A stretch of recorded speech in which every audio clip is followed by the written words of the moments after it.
Hello friend, welcome to my YouTube channel biology all in one. आज के इस video में हम आपको प्लाज्मा मेम्ब्रेन की सेल मेम्ब्रेन की केमिकल कंपोजिशन के बारे में बताएंगे कि सेल मेम्ब्रेन जो है वो कौन कौन से केमिकल कंपाउंड से मिलकर बनी होती है। आइए दोस्तों बात करते हैं सेल मेम्ब्रेन की केमिकल कंपोजिशन के बारे में।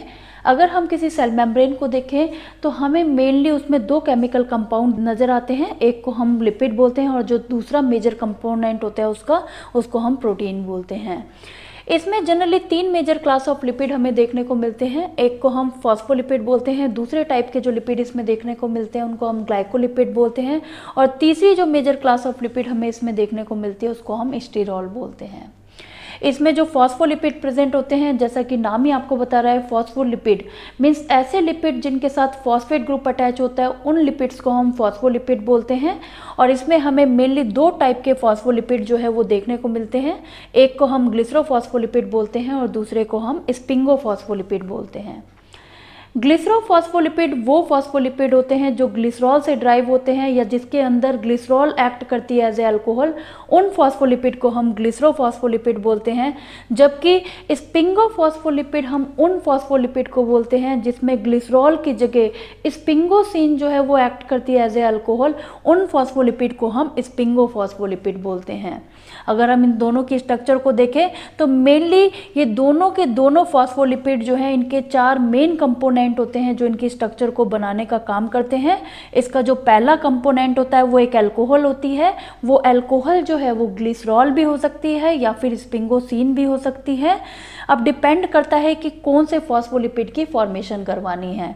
अगर ग्लिसरोफॉस्फोलिपिड की फॉर्मेशन करवानी होती है तो वहाँ पर ग्लिसरॉल एक्ट करती है एज ए अल्कोहल, और अगर स्पिंगोफॉस्फोलिपिड की फॉर्मेशन करवानी होती है तो वहाँ पर स्पिंगोसिन एक्ट करती है एज ए अल्कोहल।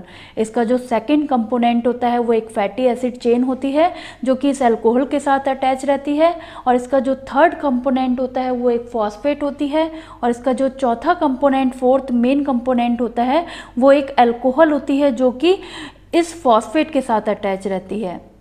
फिर इसमें जो सेकंड क्लास ऑफ लिपिड होते हैं उनको हम ग्लाइकोलिपिड बोलते हैं। जैसा कि नाम ही आपको बता रहा है, ग्लाइकोलिपिड मीन्स ऐसे लिपिड जो किसी कार्बोहाइड्रेट मॉलिक्यूल के साथ अटैच होते हैं, उन लिपिड्स को हम ग्लाइकोलिपिड बोलते हैं। और इसकी जो तीसरी मेजर क्लास ऑफ लिपिड होती है उसको हम स्टीरॉल बोलते हैं।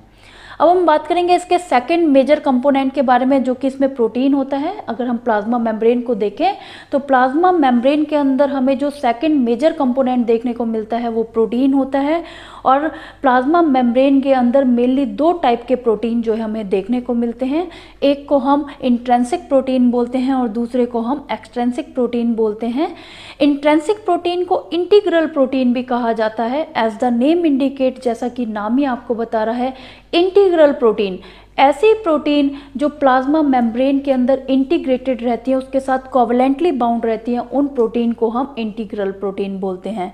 जबकि एक्सट्रिंसिक प्रोटीन और पेरिफेरल प्रोटीन वो प्रोटीन होती हैं जो लिपिड बाई लेयर के सरफेस पे उसकी पेरिफेरी पे नॉन कोवलेंटली उसके साथ अटैच रहती हैं, लूजली उसके साथ अटैच होती हैं। उन प्रोटीन्स को हम एक्सट्रिंसिक प्रोटीन या फिर पेरिफेरल प्रोटीन का नाम देते हैं। With the help of flow chart हमने आपको सारी केमिकल कंपोजिशन के बारे में बताया कि कौन कौन से केमिकल कंपाउंड जो हैं वो प्लाज्मा मेम्ब्रेन की स्ट्रक्चर को बनाने का काम करते हैं। अब हम एक एक करके हर कंपोनेंट को डिटेल में डिस्क्राइब करेंगे। पहले आप इन सारे चीज़ों को नोट कर लीजिए ताकि आगे का वीडियो जो है वो आपको अच्छे से समझ में आ सके। सबसे पहले हम बात करेंगे ग्लिसरोफॉस्फोलिपिड की। ग्लिसरोफॉस्फोलिपिड, जैसा कि हमने आपको बताया कि ग्लिसरोफॉस्फोलिपिड वो फॉस्फोलिपिड होते हैं जो ग्लिसरॉल से ड्राइव होते हैं। मीन्स इस रिएक्शन में इन फॉस्फोलिपिड में जो ग्लिसरॉल है वो एक्ट करती है एज ए अल्कोहल। यहाँ पर एक अल्कोहल होती है जिसे हम ग्लिसरॉल बोलते हैं, और ये ग्लिसरॉल जो है वो दो फैटी एसिड टेल के साथ रिएक्शन करती है, दो फैटी एसिड चेन के साथ रिएक्शन करती है। और जब ये रिएक्शन होती है तो यहाँ से दो वाटर का रिमूवल होता है, मीन्स दो जगह से वाटर जो है वो रिमूव होता है, और ऐसी रिएक्शन जिसमें वाटर का रिमूवल होता है उस रिएक्शन को हम स्टेरिफिकेशन रिएक्शन बोलते हैं। आफ्टर रिमूवल ऑफ वाटर यहाँ पर एक बॉन्ड फॉर्म्ड होता है जिसको हम एस्टर बॉन्ड बोलते हैं, और जब एस्टर बॉन्ड फॉर्म्ड होता है तो उसके बाद जो हमें प्रोडक्ट मिलता है उस प्रोडक्ट को हम डाई एसाइल ग्लिसरॉल बोलते हैं। इसे डाई एसाइल ग्लिसरॉल इसलिए बोला है क्योंकि इसमें दो एसाइल चेन, दो फैटी एसिड चेन प्रेजेंट होती हैं, तो इसलिए हम इसको डाई एसाइल ग्लिसरॉल बोलते हैं। और फिर जो डाई एसाइल ग्लिसरॉल बनता है वो डाई एसाइल ग्लिसरॉल जो है वो फास्फोरिक एसिड के साथ रिएक्ट करता है। जब ये फास्फोरिक एसिड के साथ रिएक्ट करता है तो फिर से एक बार वाटर का रिमूवल होता है, और आफ्टर वाटर रिमूवल जो स्ट्रक्चर हमें मिलती है उसको हम फॉस्फोटाइडिक एसिड या फिर फॉस्फोटिडाइल मोइटी कहते हैं। ये जो फॉस्फोटिडाइल मोइटी बनती है, ये फॉस्फोटिडाइल मोइटी जो है वो फर्दर एक अल्कोहल के साथ रिएक्ट करती है। वो अल्कोहल जो है वो सीरीन हो सकती है, कोलिन हो सकती है, इथेनॉल अमीन हो सकती है, या फिर आइनोसिटॉल भी हो सकती है। तो ये किसी एक अल्कोहल के साथ रिएक्ट करके ये जो अल्कोहल है इस फॉस्फेट के साथ अटैच हो जाती है, और जब ये अल्कोहल जो है इस फॉस्फेट के साथ अटैच होती है तो मेनली 4 टाइप के जो है फॉस्फोलिपिड की फॉर्मेशन होती है, जिनको हम फॉस्फोटिडाइल सीरीन, फॉस्फोटिडाइल कोलिन, फॉस्फोटिडाइल आइनोसिटॉल और फॉस्फोटिडाइल इथेनॉल अमीन के नाम से जानते हैं। जनरली जो फॉस्फोटिडाइल सीरीन होता है वो उसके ऊपर net charge due to presence of serine alcohol, क्योंकि जो सीरीन अल्कोहल होती है उसकी वजह से इस फॉस्फोटिडाइल सीरीन के ऊपर नेट चार्ज जो है वो -1 होता है, जबकि फॉस्फोटिडाइल कोलिन जो होती है उसके ऊपर नेट चार्ज जो है वो 0 होता है। फॉस्फोटिडाइल आइनोसिटॉल के ऊपर भी नेट चार्ज जो होता है due to present of inositol alcohol, क्योंकि आइनोसिटॉल अल्कोहल जो है वो इस पर नेगेटिव चार्ज डेवलप कर देती है, तो इसलिए इसके ऊपर भी -1 नेगेटिव चार्ज जो है वो प्रेजेंट होता है। इसके अलावा फॉस्फोटिडाइल इथेनॉल अमीन जो होती है उसके ऊपर भी नेट चार्ज जो है वो 0 होता है। यहाँ हमने with the help of diagram आपको बताया हुआ है कि जितने भी ये फॉस्फोलिपिड होते हैं, मीन्स ये जितने भी ग्लिसरोफॉस्फोलिपिड्स होते हैं उनकी अरेंजमेंट हमें प्लाज्मा मेम्ब्रेन में कैसे देखने को मिलती है, मीन्स ये कहाँ पर प्रेजेंट होते हैं। ये देखो, ये जो स्ट्रक्चर होती है इसको हम प्लाज्मा मेम्ब्रेन बोलते हैं, और प्लाज्मा मेम्ब्रेन के जनरली 2 लीफलेट होते हैं। मीन्स इस प्लाज्मा मेम्ब्रेन जो है लिपिड बाइलेयर की बनी होती है और इसके 2 लीफलेट होते हैं। इसका जो बाहर वाला लीफलेट होता है उसको हम एक्स्ट्रा सेलुलर लीफलेट बोलते हैं, और इसका जो साइटोसोल की साइड में लीफलेट होता है, मीन्स वो फॉस्फोलिपिड की लेयर जो साइटोसोल की साइड में प्रेजेंट होती है उसको हम साइटोसोलिक लीफलेट बोलते हैं। तो जनरली जो फॉस्फोटिडाइल सीरीन होता है, फॉस्फोटिडाइल आइनोसिटॉल होता है और फॉस्फोटिडाइल इथेनॉल अमीन होता है, ये तीनों के तीनों जो फॉस्फोलिपिड्स होते हैं वो साइटोसोलिक लीफलेट पे प्रेजेंट होते हैं, जबकि जो फॉस्फोटिडाइल कोलिन फॉस्फोलिपिड होता है वो जनरली एक्स्ट्रा सेलुलर लीफलेट पे प्रेजेंट होता है, मीन्स बाहर वाले फॉस्फोलिपिड लेयर में ये प्रेजेंट होता है।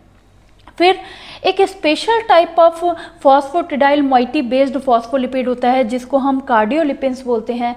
कार्डियोलिपिन का दूसरा नाम जो होता है उसको हम फॉस्फोटिडाइल डाईएसाइल ग्लिसरॉल के नाम से जानते हैं। तो ये फॉस्फोटिडाइल डाईएसाइल ग्लिसरॉल जिसको हम कार्डियोलिपिन बोलते हैं, ये एक स्पेशल टाइप ऑफ फॉस्फोलिपिड होता है जो कि जनरली हमें माइटोकॉन्ड्रिया में देखने को मिलता है, और ये माइटोकॉन्ड्रिया की स्टेबिलिटी को बढ़ाने का काम करता है, उसको एक्स्ट्रा स्टेबिलिटी जो है वो प्रोवाइड करवाता है।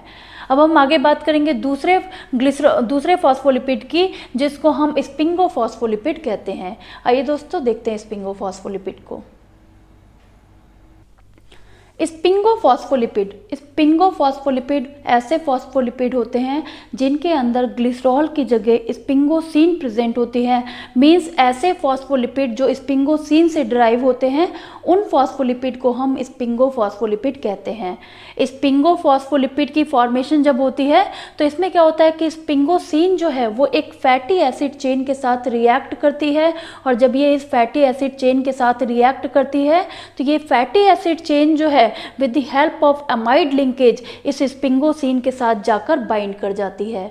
और जब ये इसके साथ जाकर बाइंड करती है तो एक स्ट्रक्चर फॉर्म्ड होती है जिसको हम सिरामाइड बोलते हैं। और फिर ये सिरामाइड जो होती है वो फर्दर फॉस्फोराइल कॉलिन के साथ जाकर बाइंड करती है और फॉस्फोराइल कॉलिन के साथ बाइंड करके एक स्ट्रक्चर की फॉर्मेशन करवाती है, एक स्पिंगोफॉस्फोलिपिड की फॉर्मेशन करवाती है जिसे हम स्पिंगोमाइलिन बोलते हैं। स्पिंगोमाइलिन जो है अबेंडेंटली फाउंड स्पिंगोफॉस्फोलिपिड होता है, मीन्स सबसे ज़्यादा पाए जाने वाला स्पिंगोफॉस्फोलिपिड होता है जो हमें प्लाज्मा मेम्ब्रेन के अंदर सबसे ज़्यादा दिखाई देता है। ये जनरली प्लाज्मा मेम्ब्रेन के एक्स्ट्रा सेलुलर लीफलेट पर, मीन्स बाहर वाला जो लीफलेट होता है फॉस्फोलिपिड का जो बाहर वाला लीफलेट होता है उस पर ये हमें ज़्यादा देखने को मिलता है। स्पिंगोमाइलिन जो है वो जनरली नर्व सेल की जो माइलिन शीथ होती है उसके अंदर प्रेजेंट होता है। अब हम बात करेंगे सेकंड क्लास ऑफ लिपिड की जिसको हम ग्लाइकोलिपिड बोलते हैं, जो कि हमें प्लाज्मा मेम्ब्रेन के अंदर देखने को मिलता है। ग्लाइकोलिपिड ऐसे लिपिड जो कार्बोहाइड्रेट के साथ कोवलेंटली अटैच होते हैं उन लिपिड्स को हम ग्लाइकोलिपिड बोलते हैं। और ग्लाइकोलिपिड जो होते हैं वो जनरली हमें प्लाज्मा मेम्ब्रेन के आउटर लीफलेट पे देखने को मिलते हैं। ग्लाइकोलिपिड्स जो होते हैं वो सिंपल फॉर्म में हमें सेरिब्रोसाइड की फॉर्म में देखने को मिलते हैं। सेरिब्रोसाइड एक ऐसे ग्लाइकोलिपिड होते हैं जिनके अंदर एक सिंगल ग्लूकोज जो है वो लिपिड के साथ अटैच होती है। लिपिड यहाँ पर जो है वो स्पिंगोसिन ड्राइव्ड भी हो सकती है या फिर ग्लिसरॉल ड्राइव्ड भी लिपिड यहाँ पर हो सकती है। तो अगर एक सिंगल ग्लूकोज जो है वो सिरामाइड के साथ लिपिड के साथ अटैच होती है तो उसे हम जो ग्लाइकोलिपिड बनता है उसको हम सेरिब्रोसाइड बोलते हैं। और ये जो सेरिब्रोसाइड होता है वो एक सिंपल टाइप ऑफ ग्लाइकोलिपिड होता है। जबकि अगर हम बात करें कॉम्प्लेक्स टाइप ऑफ ग्लाइकोलिपिड की तो यहाँ पर गैंग्लियोसाइड जो होते हैं वो एक कॉम्प्लेक्स टाइप ऑफ ग्लाइकोलिपिड होते हैं जिसमें क्या होता है कि लिपिड के साथ पूरी एक ब्रांच चेन ऑफ कार्बोहाइड्रेट जो है उसके साथ जाकर बाइंड कर जाती है। और जब ये पूरी ब्रांच चेन जो है वो लिपिड के साथ जाकर बाइंड करती है तो जो स्ट्रक्चर बनती है उसको हम गैंग्लियोसाइड बोलते हैं। और गैंग्लियोसाइड जो होती है वो एक कॉम्प्लेक्स टाइप ऑफ ग्लाइकोलिपिड होती है। अब हम बात करेंगे नेक्स्ट क्लास ऑफ लिपिड की जिसको हम स्टीरॉल बोलते हैं। आइए स्टीरॉल के बारे में जानते हैं। स्टीरॉल जनरली एक 4 फ्यूज्ड रिंग का एक फ्रेमवर्क होता है जिसमें 4 रिंग जो हैं वो एक दूसरे के साथ फ्यूज्ड होती हैं, जिसमें से 3 रिंग जो हैं वो 6 कार्बन की बनी हुई होती हैं और इसकी जो चौथी रिंग होती है वो 5 कार्बन की बनी हुई होती है। स्टीरॉल के अंदर दोनों रीजन प्रेजेंट होते हैं, मीन्स इसके एक एंड पर हाइड्रोफिलिक रीजन प्रेजेंट होता है, पोलर हाइड्रोफिलिक रीजन प्रेजेंट होता है, जबकि इसके दूसरे एंड पर नॉन पोलर हाइड्रोफोबिक रीजन जो है वो प्रेजेंट होता है। स्टीरॉल जनरली एनिमल के अंदर कोलेस्ट्रॉल की फॉर्म में पाया जाता है, जबकि प्लांट के अंदर कोई कोलेस्ट्रॉल प्रेजेंट नहीं होता। प्लांट के अंदर कोलेस्ट्रॉल जो है वो एब्सेंट होता है, लेकिन कोलेस्ट्रॉल की जगह दूसरे स्टीरॉल पाए जाते हैं जिनको हम स्टिग्मा स्टीरॉल या फिर सिस्टोस्टीरॉल बोलते हैं। जितनी भी प्रोकैरियोटिक मेम्ब्रेन होती है, प्रोकैरियोटिक मेम्ब्रेन में भी कोई कोलेस्ट्रॉल जो है वो प्रेजेंट नहीं होता। हम कह सकते हैं कि जितनी भी प्रोकैरियोटिक मेम्ब्रेन होती हैं उनके अंदर कोलेस्ट्रॉल जो है वो एब्सेंट होता है। जनरली ऐसा देखा गया है कि प्लाज्मा मेम्ब्रेन में हमें पता है कि प्लाज्मा मेम्ब्रेन के अंदर स्पिंगोलिपिड्स होते हैं और क्या होता है कई बार वो स्पिंगोलिपिड्स जो हैं वो इस कोलेस्ट्रॉल के साथ स्टीरॉल के साथ कंबाइन करके इस स्टीरॉल के साथ एक एग्रीगेट बना देते हैं और उस एग्रीगेट स्ट्रक्चर को हम लिपिड राफ्ट बोलते हैं। ये लिपिड राफ्ट जो होती है वो एक तरह का माइक्रो डोमेन होती है जो कि प्लाज्मा मेम्ब्रेन में प्रेजेंट होती है और इस माइक्रो डोमेन में कुछ प्रोटीन जो है वो प्रेजेंट रहती है। कई बार ये जो माइक्रो डोमेन है खुद में कुछ स्पेसिफिक टाइप ऑफ प्रोटीन को कंटेन करके रखता है। एंड मैमल्स के अंदर इन लिपिड राफ्ट को जनरली कैवियोले कहा जाता है और ये कैवियोले जो है वो मार्क्ड होते हैं with the presence of caveolin protein. और ये जो कैवियोले हैं वो हेल्प करते हैं at the time of endocytosis, means endocytosis करवाने में हेल्प करते हैं। इसके अलावा ये कैवियोले जो हैं वो सिग्नल ट्रांसडक्शन में हेल्प करते हैं और भी बहुत सारे फंक्शन जो है वो हमें कैवियोले के देखने को मिलते हैं। अब हम बात करेंगे प्लाज्मा मेम्ब्रेन के दूसरे मेजर कंपोनेंट की, जिसे हम मेम्ब्रेन प्रोटीन बोलते हैं। अगर हम देखें तो प्लाज्मा मेम्ब्रेन में जनरली हमें दो तरह की प्रोटीन जो है वो देखने को मिलती है। एक को हम पेरिफेरल प्रोटीन या फिर एक्सट्रिंसिक प्रोटीन बोलते हैं, और जो दूसरी प्रोटीन हमें प्लाज्मा मेम्ब्रेन में देखने को मिलती है उसको हम इंटीग्रल प्रोटीन या फिर इंट्रिंसिक प्रोटीन बोलते हैं। सबसे पहले हम बात करेंगे पेरिफेरल प्रोटीन की। एज द नेम इंडिकेट, जैसा कि नाम ही आपको बता रहा है, पेरिफेरल प्रोटीन ऐसी प्रोटीन जो प्लाज्मा मेम्ब्रेन की फॉस्फोलिपिड बाइलेयर की पेरिफेरी पे प्रेजेंट होती है, उन प्रोटीन को हम पेरिफेरल प्रोटीन या फिर एक्सट्रिंसिक प्रोटीन बोलते हैं। ये जो पेरिफेरल प्रोटीन होती हैं ये प्लाज्मा मेम्ब्रेन के साथ नॉन कोवलेंटली अटैच्ड रहती हैं, मींस लूजली अटैच रहती हैं, और due to non covalently attachment इनको ईजिली किसी भी एक्सट्रैक्शन मेथड द्वारा प्लाज्मा मेम्ब्रेन से सेपरेट करा जा सकता है। मींस किसी भी जेंटल एक्सट्रैक्शन मेथड द्वारा इन्हें प्लाज्मा मेम्ब्रेन से अलग करा जा सकता है। लाइक अगर हम आयनिक कंसंट्रेशन को बढ़ा दें तो उससे इसे प्लाज्मा मेम्ब्रेन को अलग करा जा सकता है, या फिर पीएच को चेंज करके पीएच को बहुत ज़्यादा बढ़ाकर भी हम इसे प्लाज्मा मेम्ब्रेन से अलग कर सकते हैं। जितनी भी पेरिफेरल प्रोटीन होती हैं या तो वो फॉस्फोलिपिड के जो पोलर हेड रीजन होता है उसके साथ इंटरेक्ट कर रही होती है, या फिर वो किसी इंटीग्रल प्रोटीन के साथ इंटरेक्ट कर रही होती हैं। जितनी भी पेरिफेरल प्रोटीन होती हैं क्योंकि वो पेरिफेरी पे प्रेजेंट होती हैं तो वो फॉस्फोलिपिड बाइलेयर के हाइड्रोफोबिक कोर के साथ इंटरेक्ट नहीं कर पाती। आरबीसी के अंदर जो पेरिफेरल प्रोटीन हमें देखने को मिलती है उसको हम स्पेक्ट्रिन और एनकाइरिन बोलते हैं। ये स्पेक्ट्रिन और एनकाइरिन प्रोटीन जो होती है वो आरबीसी को एक शेप प्रोवाइड करने का काम करती है, आरबीसी को ये फ्लेक्सिबिलिटी प्रोवाइड करने का काम करती है। अब हम बात करेंगे दूसरी प्रोटीन की, जिसको हम इंटीग्रल प्रोटीन या फिर इंट्रिंसिक प्रोटीन बोलते हैं। एज द नेम इंडिकेट, जैसा कि नाम ही आपको बता रहा है, इंटीग्रल प्रोटीन ऐसी प्रोटीन जो प्लाज्मा मेम्ब्रेन के अंदर इंटीग्रेटेड रहती हैं, उसके अंदर धसी हुई रहती हैं, या हम बोले ऐसी प्रोटीन जो फॉस्फोलिपिड बाइलेयर के अंदर इंटीग्रेटेड होती हैं, उन प्रोटीन को हम इंटीग्रल प्रोटीन बोलते हैं। ये जितनी भी इंटीग्रल प्रोटीन होती हैं वो एम्पीपैथिक नेचर की होती हैं। एम्पीपैथिक नेचर का मतलब है इनके अंदर दोनों तरह के अमाइनो एसिड होते हैं, पोलर अमाइनो एसिड भी प्रेजेंट होते हैं और non polar hydrophobic amino acid भी इनके अंदर पाए जाते हैं।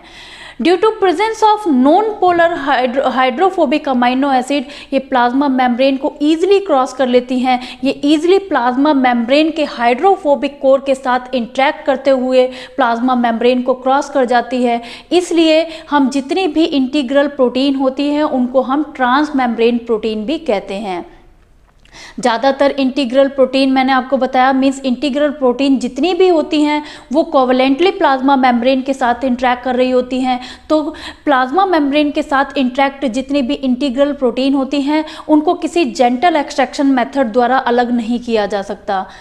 इंटीग्रल प्रोटीन जो होती हैं जनरली जो हमें आरबीसी में देखने को मिलती है, इंटीग्रल प्रोटीन वो या तो प्लाज्मा मेम्ब्रेन को एक बार क्रॉस कर रही होती है या फिर प्लाज्मा मेम्ब्रेन को कई बार क्रॉस कर रही होती हैं। अगर कोई प्रोटीन प्लाज्मा मेम्ब्रेन को, कोई ऐसी प्रोटीन जो ट्रांस मेम्ब्रेन प्रोटीन हो, क्योंकि जितनी भी इंटीग्रल प्रोटीन होती है उनको हम ट्रांस मेम्ब्रेन प्रोटीन भी कहते हैं, क्योंकि with the help of their non polar amino acid ये फॉस्फोलिपिड बाइलेयर के हाइड्रोफोबिक कोर के साथ ईजिली इंटरेक्ट कर पाती हैं और प्लाज्मा मेम्ब्रेन को क्रॉस कर पाती हैं।